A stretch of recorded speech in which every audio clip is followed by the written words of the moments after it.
Ini kurang ajar di depannya. Mestinya belah dua, sini laki-laki, di sini ibu-ibu gitu kan. Emang begitu, ya emang begitu laki-laki emang begitu. Emang begitu laki-laki. Hadirin kemuliaan Allah. Bismillahirrahmanirrahim. Allahumma shalli ala sayyidina Muhammad. Hadirin, yang kita bicarakan adalah Nabi kita Muhammad sallallahu alaihi wasallam. 20-30 kita mulai, selesai jam 9 insyaallah. Yang kita bicarakan ini adalah Nabi kita Muhammad sallallahu alaihi wasallam. Tanpa Nabi Muhammad dan perjuangannya bersama para sahabatnya di Badar, di Uhud, di Khandaq, di Hunain, di Mu'tah, dan semua perjuangan-perjuangan Nabi di Mekah, di Madinah. Tanpa perjuangan mereka, kita tidak kenal Al-Quran. Tanpa perjuangan Nabi dan para sahabatnya, kita tidak kenal Islam. Perjuangan Nabilah yang membuat kita ini kenal Al-Quran. Perjuangan Nabilah yang membuat kita kenal Qul huwallahu ahad. Perjuangan Nabilah yang membuat kita kenal Tuhan. Maka perjuangan Nabilah yang memperkenalkan ketuhanan yang Maha Esa. Kalau bukan karena Nabi, kita ini barbar. Kalau bukan karena Nabi, kita gak kenal Kubah, kita gak kenal masjid, kita gak kenal sejadah. Kalau bukan karena Nabi, kita gak tahu bagaimana caranya rukuk, bagaimana caranya sujud, bagaimana kalimat subhanallah. Kita nggak tahu memuji Allah bagaimana. Bahkan kita nggak kenal Allah kalau nggak karena Nabi dan para perjuangannya dan para sahabatnya yang berjuang. Kalau nggak karena mereka, kita ini tidak kenal yang namanya adab. Kita nggak tahu bagaimana cara menghormati orang. Kita nggak tahu bagaimana cara memuliakan orang tua. Kita nggak tahu sama sekali. Kalau bukan karena Nabi dan sahabatnya, kita nggak kenal yang namanya sejadah.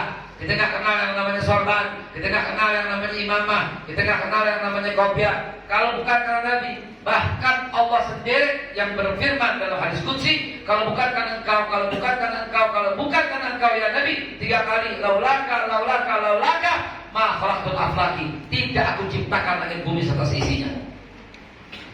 Mendingan Allah sendiri dan para malaikat. Gara-gara Allah tahu, karena bagi Allah tarian tersembunyi. Bagi Allah tak terikat dengan waktu. Allah tahu nanti ada seorang makhluk yang Allah ciptakan biasa. Ana basyarun mislukum, tetapi yuha ilayya. Orang ini mulianya sampai Allah meletakkan asmanya sendiri untuk orang ini, untuk Nabi ini, untuk beliau ini, untuk manusia mulia ini. Wa innaka la'ala khuluqin 'azim. Kalau bukan karena Nabi, kita enggak kenal Islam. Kalau bukan karena Nabi, tidak ada Pancasila. Tegas saya sampaikan saudara, karena beliau yang mengenalkan ketuhanan yang Maha Esa. Beliau yang mengenalkan Qul huwallahu ahad, di-Indonesiakan menjadi ketuhanan yang Maha Esa. Jadi bagi orang yang anti Pancasila mendengar, tapi sok-sokan menjadi orang Islam yang hebat dengan mengatakan Pancasila itu kafir lah, dengan mengatakan pemerintah togut lah, dengar ceramah ini saudara. Dan macam-macam. Islam itu kompak dengan pemerintah. Islam itu sejalan. Al-Quran sejalan dengan Pancasila. Ada institusi yang jahat. Menurut saya jahat, sejahat-jahatnya institusi yang berkata pilih mana, Quran atau Pancasila. Ini kurang ajar. Institusi kurang ajar. Bagaimana saudara bisa pisahkan antara Qul huwallahu ahad dengan Al-Quran? Bagaimana? Coba pisahkan bagaimana? Ini kata-kata komunis, kata-kata yang menyudutkan, kata-kata yang seolah-olah beradu. Ini pilihan yang tak bisa dipilih, tapi sengaja dibuat saudara. Bagaimana bisa dipisahkan? Rasulullah yang mengajarkan pertama kali soal kemanusiaan yang adil dalam Piagam Madinah yang pasal yang pertama. Supaya adil bagaimana? Rasulullah yang satu kan dipanggil Abu Bakar Siddiq, yang mulia, yang kaya, yang bangsawan. Dipanggil juga Bilal bin Rabah, yang miskin, yang budak dari Habasyah Ethiopia. Dipanggil, dua-duanya disaksikan. Ini Abu Bakar, ini Bilal, dua-duanya disaksikan. Tidak ada kemuliaan Abu Bakar dibanding Bilal, dan tidak ada kemuliaan Bilal dibanding Abu Bakar. Rasulullah mengajarkan kepada kita semua, nggak ada yang namanya suku dalam Islam lebih mulia dengan suku yang lain. Nggak ada warna kulit lebih mulia daripada yang lain. Orang sekarang baru ngomong apartheid. Rasulullah samakan antara Bilal yang hitam dengan Abu Bakar yang putih. Rasulullah samakan antara suku Quraisy dengan suku Habasyah. Rasulullah samakan antara Arab dan Ajam, disamakan sama Nabi dan dituangkan dalam konstitusi pertama kali di dunia, namanya konstitusi Madinah. Pasal 1, semua manusia, kata Rasulullah, sama. Inna akramakum indallahi atqakum. Allah yang ciptakan perbedaan itu. Lihat sekarang, jadi barbar lagi kita. Oh ini cebong, ini kampret, barbar. Oh ini kadun, ini kodrun, barbar. Pilihan politik dibawa-bawa dengan menghina menjadi binatang. 0102 tak ada masalah, saudara. Pak Jokowi, Pak Prabowo silahkan pilih. Antum juga tahu, Anda kan pilih siapa kan? Betul atau tidak? Ke BPN, Jurkarnas, bagian luar negeri di Jawa Tengah. Saya jujur debat, saya Jurkarnasnya Pak Prabowo. Tapi ketika diumumkan presidennya menang Jokowi, kita bilang apa? Selesai udah. Nah Pak Prabowo-nya udah masuk ke sono, lu masih laporan sampai sekarang. Cukup udah. Jangan mau jadi domba, saudara. Yang begini nih nggak paham piagam Madinah. Makanya mestinya ditulis di piagam Madinah kemarin. Apa mesti gue cetakin? Cetakin, lihat terbelalak mata kita. Di copy paste sama deklarasi Human Rights PBB. Di copy paste buka perjanjian Jenewa, lihat samain. Dan yang sangat menakjubkan, poin-poinnya adalah copy paste dari Pancasila dan Undang-Undang Dasar 45. Pasal 1 Rasulullah bilang kesamaan manusia tidak dilihat dari sisi hukum, dari sisi ras, kelompok dan golongan. Coba lihat pasal 2, Rasulullah satukan suku Aus dan suku Hajras. Pasal 3 disatukan Bani Quraisy dan Bani Quraidah, disatukan semua suku. Apa artinya? Ini kan namanya kalau dikemas dari mulai pasal 2 sampai 13 namanya Persatuan Madinah. Yang kalau kita bahasa Indonesia Persatuan Indonesia. Coba lihat hebatnya Rasulullah SAW, ilmunya awal dan akhir. Kenapa kita jadi begini, saudara? Ngakunya umat Islam tapi ngata-ngatain ulamanya. Saudara pernah dengar orang Kristen yang ngata-ngatain pendetanya? Orang Hindu yang ngata-ngatain gurunya, ngata-ngatain pendeta Hindunya, ada? Nggak ketemu. Orang Buddha yang maki-maki biksunya, viharanya, ada? Nggak ada. Orang Katolik yang maki-maki Bunda Maria, yang ngata-ngatain, ada? Nggak ada. Yang nyala-nyala salib, orang Kristen, orang Protestan, orang Katolik, ada? Nggak ada. Yang ketemu banyak orang Islam celah Habib, orang Islam celah ulama, orang Islam celah kiai, orang Islam celah pesantren, orang Islam celah santri, dibilang kalau teroris. Inilah Islam. Maka dicuriga, lu siapa sebenarnya di negara ini? Siapa yang bayar lu? Betul atau tidak? Betul. Kok tega banget ini orang Islam celah-celah masjid? Ini masjid kita, ini masjid loh. Ini masjid teroris, ini masjid bukan sunnah, ini masjid radikal. Coba bayangkan, tega banget ucapan itu diucapkan dari mulutnya. Inna lillahi wa inna ilaihi raji'un. Saudara sekalian, kehebatan Rasulullah SAW dalam menyusun piagam Madinah supaya lebih cepat, karena tadi panitia bilang Ustaz sampai 8:30, maaf udah lewat 9 menit, maaf sebentar boleh pakainya. Oh 9 tadi, 9 loh, 9 tadi, 9 kan? 10.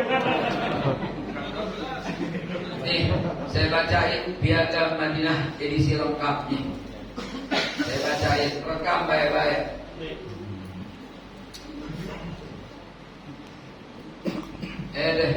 Saya kasih hadiah 1 juta rupiah asal 47. Kan 47 pasal piagam Madinah. Kenapa nggak tahu? Kenapa nggak tahu? Yo betul. Ini mesti diuji di sekolah, di SD, SMP, SMA, mesti masuk dalam kurikulum agar mereka paham betapa indahnya Nabi kita Muhammad Sallallahu Alaihi Wasallam. Nih gue bacain piagam Madinah, ya. tahun 622 dibuat oleh Nabi. Sampai sekarang tetap berlaku. Gak ada yang berani ngelawan, gak ada yang berani bantah. Kenapa? Karena al-yawma akmaltu lakum dinakum wa atmamtu alaikum ni'mati wa raditu lakum al-Islam madinah. Kagak ada yang bisa batalin. Lihat ntar pelan-pelan ternyata pasal-pasal UUD 45 kita mengacu dengan piagam Madinah. Ternyata yang membentuk Pancasila yang 9 orang itu dalam sidang PPKI tanggal 18 Agustus 1945, ingat ini ucapan Pak Mahfud MD, Menko Polhukam. Dan juga di depannya ada Pak Presiden Jokowi, ada Pak Panglima, ada Pak Kapolri. Waktu beliau bicara dengan tegas, Bapak Mahfud berkata, Pancasila yang sah di Indonesia adalah yang tanggal 18 Agustus 1945. Kagak ada yang Pancasila versi Juni, Juli, Agustus, September, Oktober, November, Desember, Januari, kalau jauh. Kagak ada. Diperas jadi 3, 2, 1, kagak ada. Ini udah sah, negara yang katakan. Lihat pasal 1. Kesatuan umat Islam tanpa mengenal perbedaan. Pasal 2. Penyatuan semua suku. Ini saya yang ubah. Kalau bahasanya nggak begitu, ya. Penyatuan nggak ada. Ya, adanya adalah Rasulullah menetapkan suku Aus dan suku Hajrat bersatu dan masing-masing bla bla bla bla panjang. Saya singkat aja. Penyatuan semua suku di Madinah dalam persamaan hak dan kewajiban yang adil. Pasal 3. Gotong royong dalam segala hal kecuali kezaliman, dosa dan permusuhan. Coba lihat. Gotong royong. Tadi lagi kita lihat butir-butir Pancasila diterapkan oleh Nabi. Ya. Pasal 4. Kesatuan pendapat dalam penentuan hubungan dengan orang-orang dan juga memusuhi rakyat. Itu ya. Pasal 5. Membangun masyarakat dalam sistem yang lurus, seadil-adilnya dan sekokoh-kokohnya. Pasal 6. Pasal 6. Melawan orang-orang yang memusuhi negara dan tidak boleh memberikan bantuan kepada mereka. Ini kan bentuk ketaatan kepada negara, ketaatan kepada pemimpin sebuah negara. Coba lihat orang-orang yang suka kata-katain pemerintah togut, ngaji biar benar saudara. Ya, ngaji biar benar. Saudara kan tahu saya pilih siapa. Dan saudara juga tahu, aku juga nggak dengar nama Pak Jokowi. Ini kan bukan masa laki-laki, kan saya laki-laki harus dapat laki-laki. Artinya ada kebijakannya yang kena cocok, tapi kan bukan berarti itu melawan.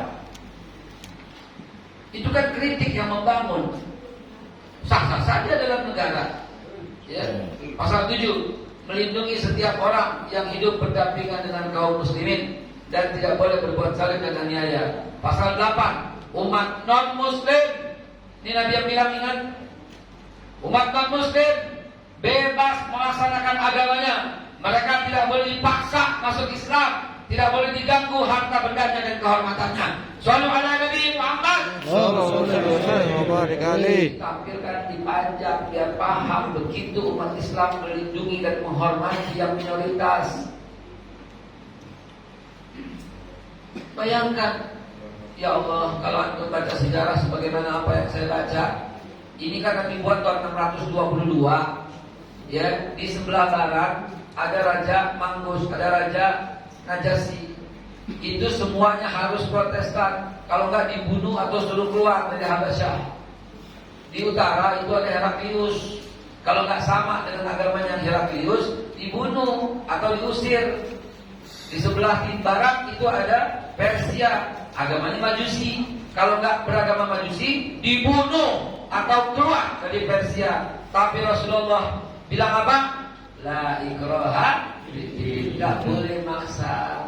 Justru Rasulullah melindungi, tidak boleh diganggu kehormatannya, harta bendanya. Coba lihat, ini ajaran Nabi Muhammad langsung. Lakum dinukum waliyadin. Untukmu silahkan agamamu, untukku silahkan agamamu. Indahnya luar biasa. Apa baru pernah dengar pasal-pasal yang begini, saudara? Ya, pasal berapa tadi? 8. Pasal 9. Umat non-muslim, kata Nabi, harus ambil bagian dalam membiayai negara, yaitu pajak, sebagaimana orang Islam membiayai negara dari zakat. Tuh, adil Rasulullah memperlakukannya. Pasal 10 kata Nabi, umat non-muslim harus saling bantu dengan umat Islam dalam melindungi Madinah dari serangan musuh. Saya bicara ini ya, di Hambalang, ini di depan 400 jenderal dan panggilan tinggi, baik yang pensiun maupun yang masih aktif. Itu sampai standing applause, sampai menghampiri saya dan bersalaman. Rata-rata berkata, saya baru dengar, baru pertama kali dengar ini. Saya bilang, ya begitulah Pak pola pendidikan kita. Andai kata dengar semua dari awal, mana ada Islam disudutkan kayak begini. Ya. Pasal 11, negara wajib melindungi semua warga negara, kata Nabi, baik Muslim maupun bukan Islam. Coba. Sallallahu ala Nabi Muhammad. Sallallahu alaihi wasallam. Itu ya Allah ya Rabb. Pasal 12, umat Islam dan non-Muslim tidak boleh melindungi musuh negara dan orang-orang yang membantu memusuhi negara. 13, apabila suatu perdamaian, ini favorit saya nih. Lihat ya. Apabila satu perdamaian membawa kebaikan bagi seluruh masyarakat, maka semua warga negara, baik Muslim maupun bukan Muslim, harus rela menerima perdamaian itu. Sallu ala Nabi Muhammad.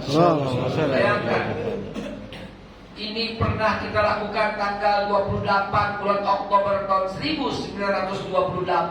Berkumpullah seluruh warga dari Yong Jawa, Yong Aceh, Yong Ambon, Yong Celebes, Yong Arab juga ada. Semua berkumpul dan bersaksi, kami putra putri Indonesia berbangsa satu, bangsa Indonesia. Ini kesepakatan pernah kita bikin, saudara. Ini sunnah kalau kita tahu ilmunya, karena Nabi juga mengatakan demikian. La ilaha illallah subhanaka inni kuntu minadz zalimin. Itu kita ulang lagi dalam tanggal 14 Agustus 1945, bahwa kemerdekaan itu adalah segala bangsa. Oleh karena itu penjajahan di atas dunia harus dihapuskan karena tidak sesuai dengan perik manusia dan perik keadilan dan perjuangan rakyat Indonesia.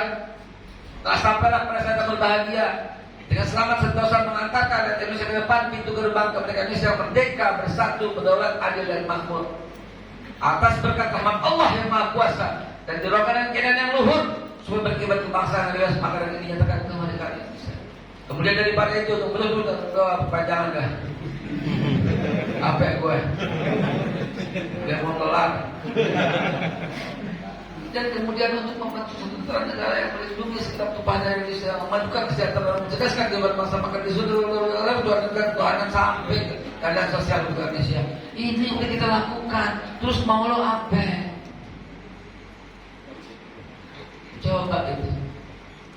Sekali lagi kita saksikan, itulah kecerdasan Nabi kita Muhammad Sallallahu alaihi wasallam. Jangan lagi Pak menuduh Islam ini begini, begitu. Kita udah capek dituduh-tuduh Pak. 212 ya. 212 ya.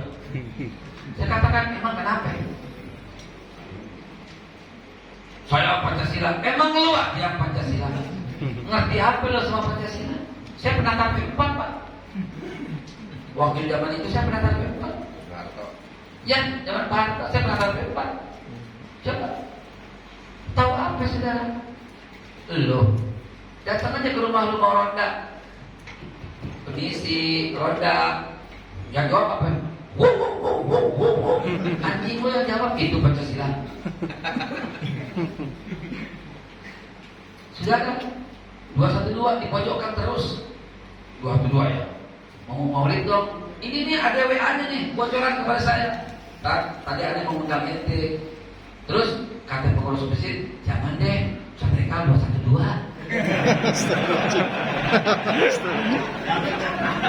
Ada deh. Ada yang mau sebut. Nggak usah sebut dah. Saya WA-in sama dia pakai voice note. Emang kenapa dengan 212? 212 itu acara yang keynote speakernya, pembicara utamanya adalah Bapak Tito Karnavian, Kapolri. Itu keynote speakernya, pembicara utama. Habib Rizik pada waktu itu tidak ada jadwal bicara.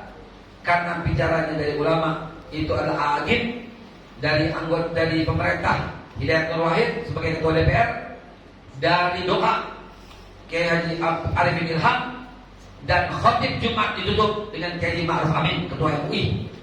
Sayang beribu kali sayang, dan merupakan anugerah dan juga merupakan rahasia Allah. Pak Ma'ruf Amin tidak hadir, dan kemudian saudara sepakat Habib Rizik menjadi khatib dalam 212. Kita udah gemetar, apa yang disampaikan Habib Rizik? Apa nih? Saudara, jangan sampai rumput keinjak.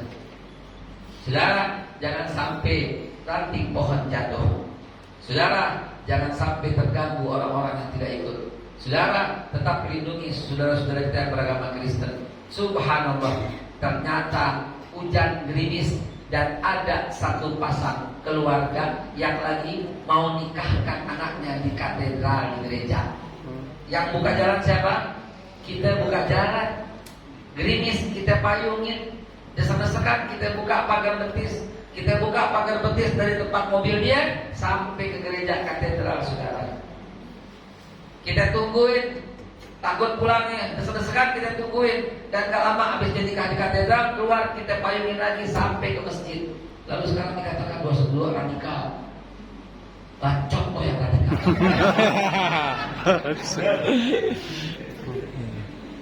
10-20 soft pertama itu kita kosongin buat teman saudara-saudara kita para polisi.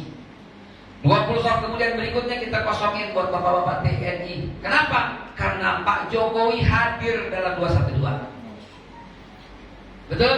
Betul. Presiden hadir. Di sampingnya ada Menko Polhukam pada waktu itu Bapak Wiranto.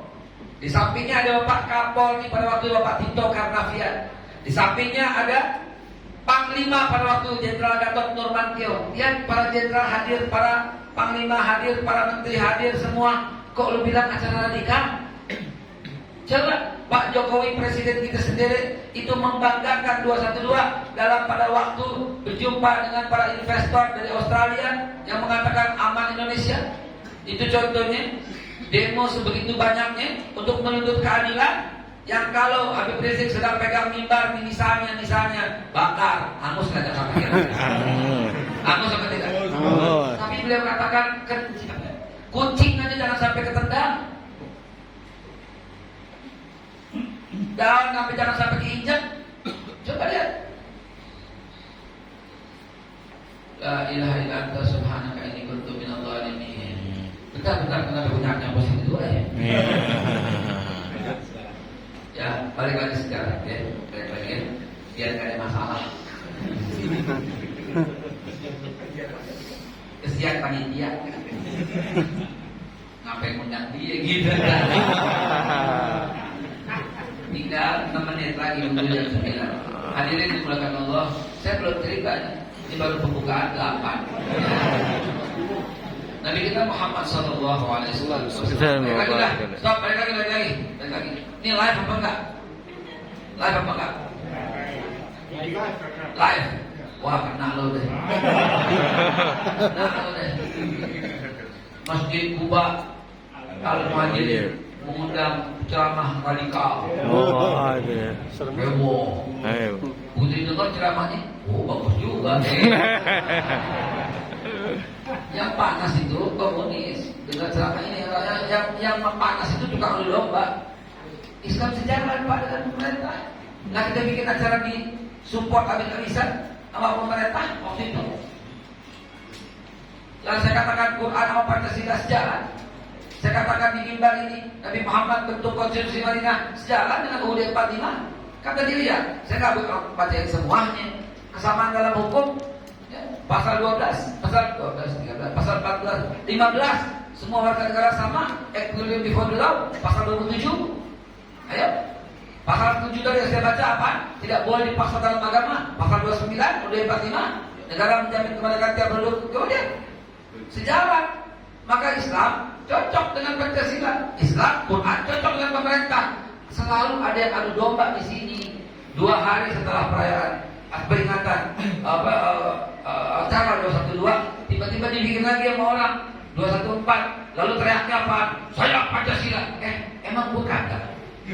Emang lu doang. Kok begini framingnya, saudara? Nah, begitu yang saya maksud. Dah, balik lagi ke Maulid Nabi aja. Hadirin buat Allah Subhanahu wa taala. Yang kita ceritakan Nabi Muhammad SAW adalah orang yang diposisikan sedemikian rupa. Seperti seorang pedagang yang miskin yang kemudian nikah dengan seorang janda kaya bernama Sayyidatina Khadijah Al-Kubra. Betul? Mari cek keberadaannya. Cek dengan sejarah yang valid, yang benar. Nabi Muhammad usianya 14 tahun itu sudah berdagang sampai ke Syam. Syam itu sekarang Suriah, Palestina, itu bagian dari Syam. Dan setiap pulang beliau itu luar biasa. Dalam buku dikatakan dia karyawan Khadijah, dia dapat gaji dari Khadijah. La ilaha illallah. Mari saya jelaskan singkat dengan cara berpikir yang sangat sederhana, nggak terlalu pintar-pintar amat. Begini. Kenal Carrefour? Tahu Carrefour? Tahu. Yang titip barang di Carrefour siapa? Indofood titip barang nggak? Titip. Bantu dia minta jual di Carrefour, betul atau tidak? Indomie ada nggak di Carrefour? Kecap Mamo? Baterai ABC? Handphone Samsung?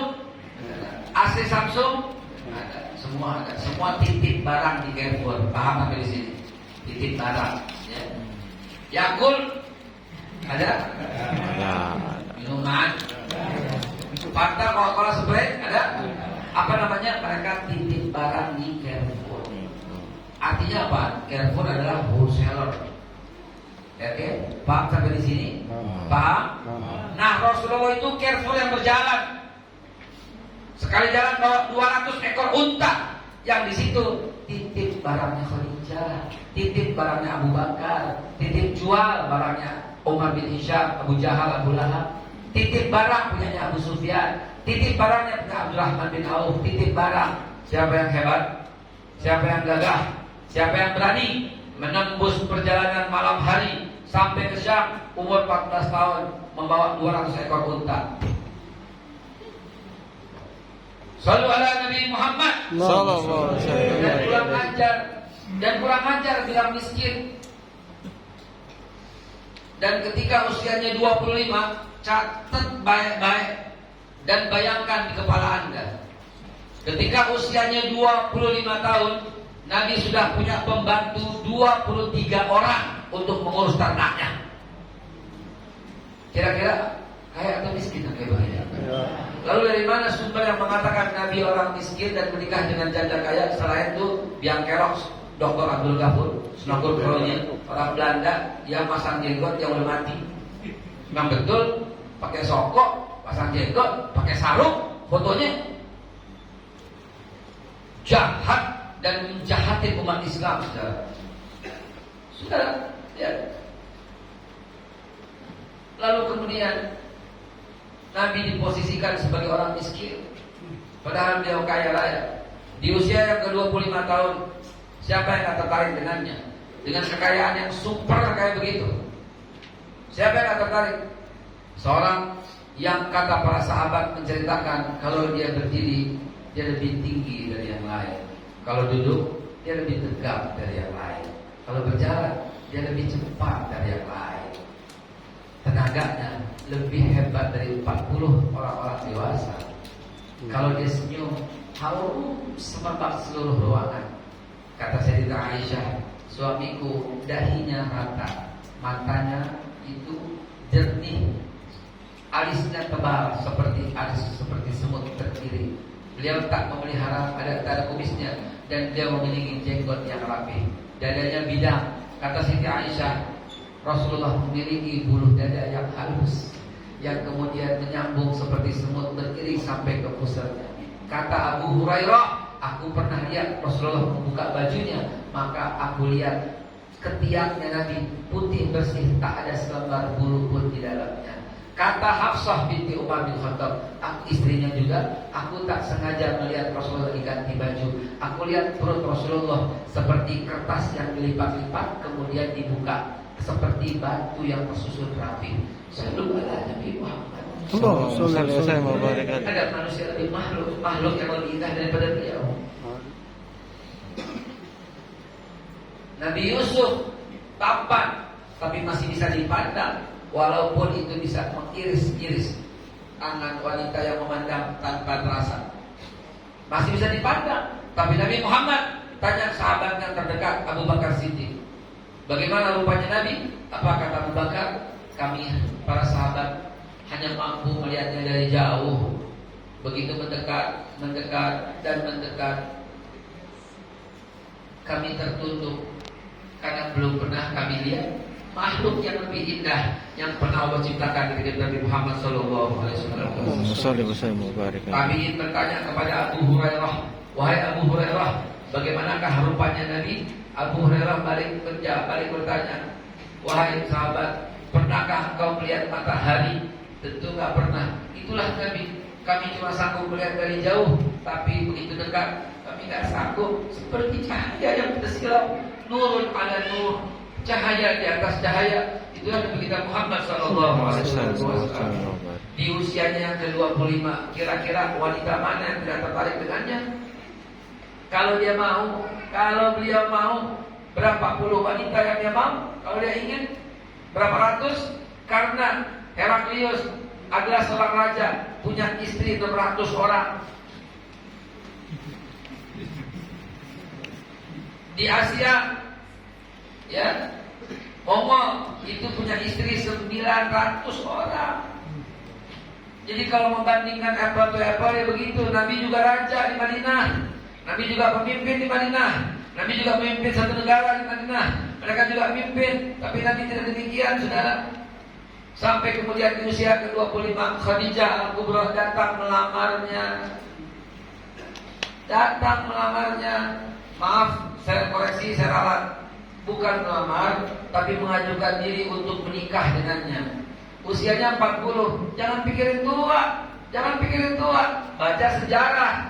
Di Quraisy ada satu orang wanita tercantik, dari muka, dari body, dari semua. Sampai orang Quraisy semua memberikan julukan Wardatul Quraisy, bunga mawar di Quraisy. Siapa dia? Khadijah Al-Kubra. Maka Nabi pun akhirnya setuju, dan Nabi kemudian menikahi Khadijah, dan diminta pamannya tersayang Abu Thalib untuk melamar Khadijah. Bapak Ibu tahu sekalian bagaimana cara Nabi melamarnya? Bapak pakai melamar dulu apa? Seperangkat alat sholat. Belinya jadi negara, Tenabang. Apa yang Nabi berikan? 500 keping emas dan 40 ekor unta betina. Lalu tiba-tiba ada kalimat Nabi miskin nebeng dengan janda kaya. Pengen kita sobek ke mulut. Kurang ajar banget. Nabi Muhammad kayanya luar biasa. Gini saya ceritain ya, dari orang yang paham sejarahnya ya, ceritain ya. Zaman dulu kekayaan itu ditentukan dari kendaraan dan pengawal. Sama sekarang juga begitu. Orang kaya, pengawalnya banyak. Orang kaya, mobilnya banyak. Orang kaya, mobilnya rumah gak kelihatan karena gak dibawa. Zaman dulu begitu. Nabi umur 25, karyawannya 23 orang untuk ngurus ternaknya. Satu, pengawal, bantu. Dua, unta betina itu zaman dulu itu kendaraan termahal. Ada 5 jenis. Yang paling mahal itu unta betina. Di bawahnya unta jantan. Di bawahnya kuda jantan.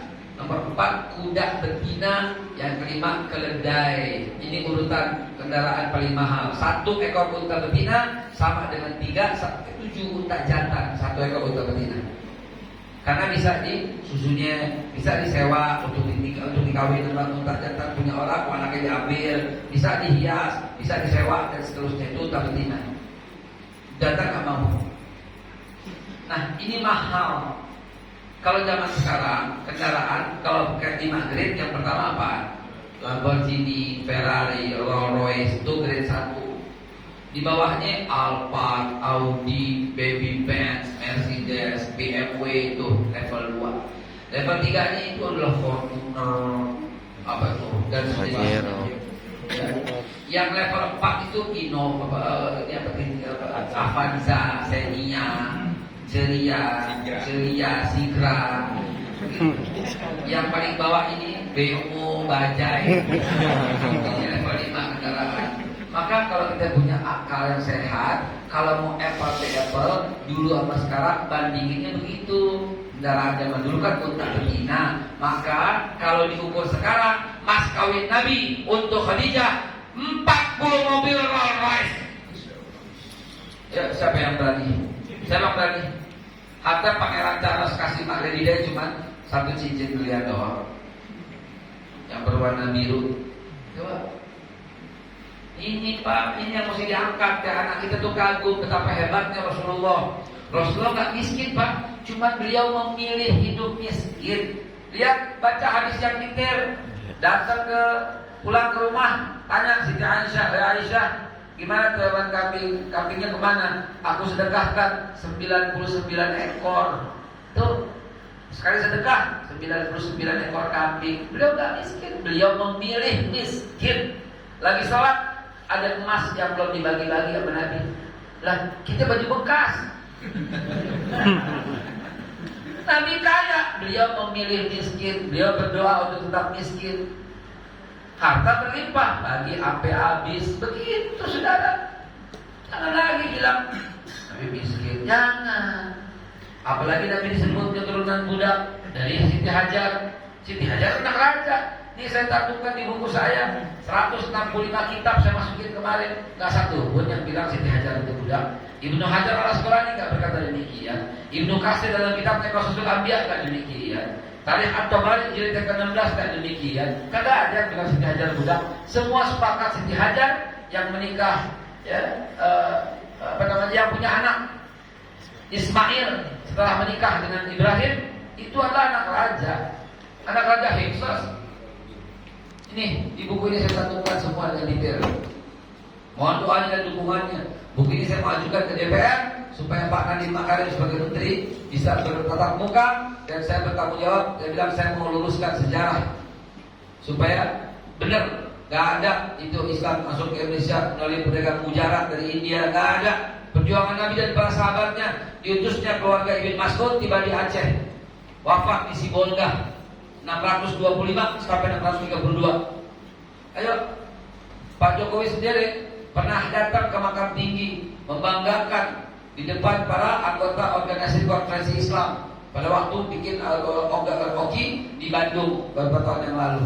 Coba, ini mesti kita angkat ke pemerintahan saudara. Periode pertama, periode kedua 644. Utusan Utsman bin Affan tiba di Holi yang kita sebut kerajaan Kalingga alias di Jepara yang masuk Islam, kemudian ratunya Sima dan anaknya Jaisima. 711 Sri Indra Farman menulis surat kepada Khalifah Umar bin Abdul Aziz. Surat menyurat antara 711 sampai 718 dan Khalifah Umar bin Abdul Aziz mengutus ulama-ulama yang kita sebut Habib-Habib itu, yang orang Palembang Jambi menyebutnya Aib-Aib itu sebagai pendakwah. Lalu kemudian masuk lagi eksodus umat-umat Islam dari Guangzhou, Cina. Ya, nggak boleh kita tutupin sejarah. Orang Cina yang Islam banyak andilnya. Masuk tahun 718 dari Guangzhou, utusan daripada sahabat Nabi, keturunannya yang bernama Sa'ad bin Abi Waqqas yang masuk Islam nomor 6. Coba ini ungkap dong. Pedagang mujarab dari India, aja bergeser, nakal aja. Hadirin dimulakan Allah, masih banyak yang saya mau sampaikan. Ya, namun waktu juga yang memisahkan. Makanya kalau pulang jangan maulid doang. Serat Mi'raj, maulid, tahun baru Islam. Bikin peringatan perang Uhud. Saya ceritain sejarahnya. Bikin peringatan perang Badar. Nggak usah repot, nggak usah keluarin biaya, nggak usah sekali saya upload, nggak usah ada makanan begini, nggak usah. Jadi kita bikin peringatan tiap bulan. Ini saya tantang masjid Quba Al-Kautsar ya, Quba Al-Muhajirin ini. Saya tantang bikin peringatan tiap bulan. Peringatan perang Badar, peringatan perang Uhud, peringatan pernikahan Nabi dengan Khadijah, itu peringatan terbunuhnya Umar bin Khattab, itu peringatan Maulid bikin juga, gitu. Yang bilang bid'ah jamin, saya blokin aja deh semua. Enak aja bilang bid'ah. Ente kalau nggak mau jangan bilang kita bid'ah dong. Bertoleransi lah sama umat Islam. Bid'ah, neraka. Kufur, itu kufur, di neraka. Dia punya dia itu neraka. Ada kapikannya kali ya. Saya mah nggak berani ngomong begitu. Di kafir, udah pasti neraka. Kalau menjelang ajalnya dia bersyahadat gimana? Jangan dong. Ini orang Islam sendiri. Orang Islam sendiri, Pak saya Pak lagi ceramah Pak. Begitu saya ceramah, ini sebagian berdiri madep sono kayak jalan dipatatin gue di gelembungan pisang. Bener kan Pak? Saya bilang tutup pintunya, cepetan tutup pintunya. Mau kemana? Saya bilang gitu aja. Nekat kok berantem. Lama kok berantem beneran. Tutup. Mau kemana Pak? Saya bilang. Maaf ya Pak ya, maaf nih saudara-saudara sekalian, itu saudaranya, maaf anda bilang. Nabi Muhammad SAW sedang bicara dengan para sahabatnya. Tiba-tiba lewat satu orang Yahudi dan menjadi bangkai mayat. Lewat lagi digotong. Nabi berdiri sampai itu mayat Yahudi bangkai lewat, baru Nabi duduk lagi. Saking apa? Nabi masih menghormati. Sampai Umar bin Khattab pun berkata, ya Rasulullah, ini Yahudi. Wahai Umar, dia anak Adam. Saya katakan, ente semua, ane bukan Yahudi dan ane masih hidup. Ente begini saudara. Ya Allah ya Rabbi. Duduk lagi rame-rame. Lalu ada Nabi Muhammad. Akhlak itu di atas fikih. Akhlak itu di atas. Akhlak itu yang terdekat dengan Nabi. Kata Rasulullah, inna akrabikum minni majlisan yaumil qiyamah ahsanuhum khuluqan. Yang paling aku cinta, inna ahabbikum wa akrabikum minni majlisan yaumil qiyamah. Yang paling aku cintai, yang paling dekat dengan aku majlisan duduknya yaumil qiyamah, hari kiamat, ahsanuhum khuluqan, yang paling baik akhlaknya. Tuh paling baik akhlaknya. Kata Nabi, akmalul mu'minina imanan. Yang paling sempurna iman seseorang bukan yang banyak-banyakan sujud, bukan yang banyak-banyakan sedekah walaupun sedekah menyuburkan, bukan yang banyak-banyakan sujud walaupun sujud meningkatkan derajat, bukan yang banyak-banyakan haji. Yang punya biro haji travel menang dong. Yang bukan yang banyak-banyakan umrah.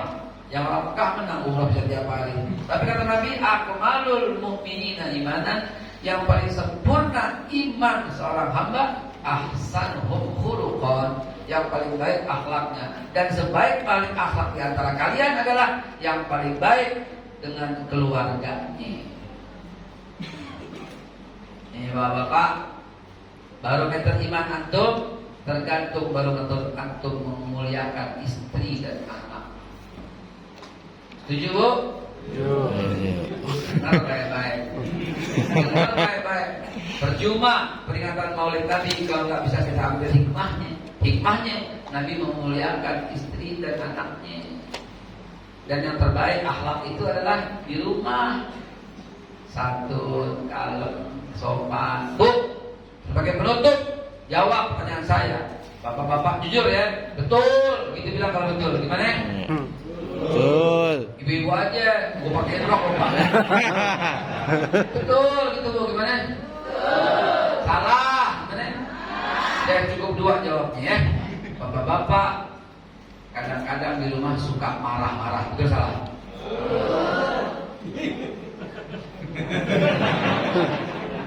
Ngaku umat Nabi Muhammad suka marah-marah di rumah. Bagaimana mau berjuang kalau kita melanggar hal yang sangat prinsip? Jawab Ibu ya. Di bapak-bapak kalau pulang kerja dari mana suka bau, betul salah? Tapi nggak pernah bau. Ada aja kalau kita ada permen, ada siwak. Nabi nggak pernah bau. Nabi lewat, sahabat mencium bekas lewat Nabi karena selalu wangi. Bu, suaminya keteknya ada bulunya, ada dakinya. Terus kalah. Bener-bener lu emang lo. Rasulullah nggak ada bulunya, bersih, wangi. Coba ya, Bu, Rasulullah pulang bawa teng-tengan. Dia selalu bawa hadiah, kurma, bawa apa? Suami bawa teng-tengan kan? Ya. Gak rusak. Coba bayangin ya, suaminya ikut sunnah Nabi, pulang bawa teng-tengan, senyumnya rapi, wangi, rapi, senyum dan menghormati. Coba, dan kalau kata Siti Aisyah, suamiku, kata Siti Aisyah ya, suamiku pulang, dia bertanya, apakah ada makanan? Kalau belum, dia menyiapkan bersama. Dan selesai makan, beliau membantuku merapikan. Ketika azan berkumandang, beliau memimpin sahabatnya untuk sholat. Dan setelahnya, jadi Rasulullah bantu Aisyah itu, kalau kita bilang ngepel ya, Rasulullah membantu membersihkan. Coba bayangkan, suami pulang, lalu kemudian dia membawakan hadiah, senyum, lalu ramah, lalu wangi. Enak gak begitu? Enak gak, Bu? Nah, yang jawab itu suaminya gak benar. Karena itu pengen doang akhirnya. Baik, saya cukupkan sampai di sini. Mudah-mudahan Allah Subhanahu wa taala. Oh ya, Bu, ini Bapak Ibu sekalian, ini saya bawa buku di luar. Ustaz jualan kagak. Nyari kaya ya kagak, Bang. Kalau mau kaya jualan berlian, jualan emas, jualan properti. Ini buku 10.000, 20.000. Tujuannya apa? Supaya Islam lurus perjuangannya. Supaya dari Aceh sampai Papua ini buku kesebar. Jangan pelit-pelit, beli 5, kasih kepala sekolah sono.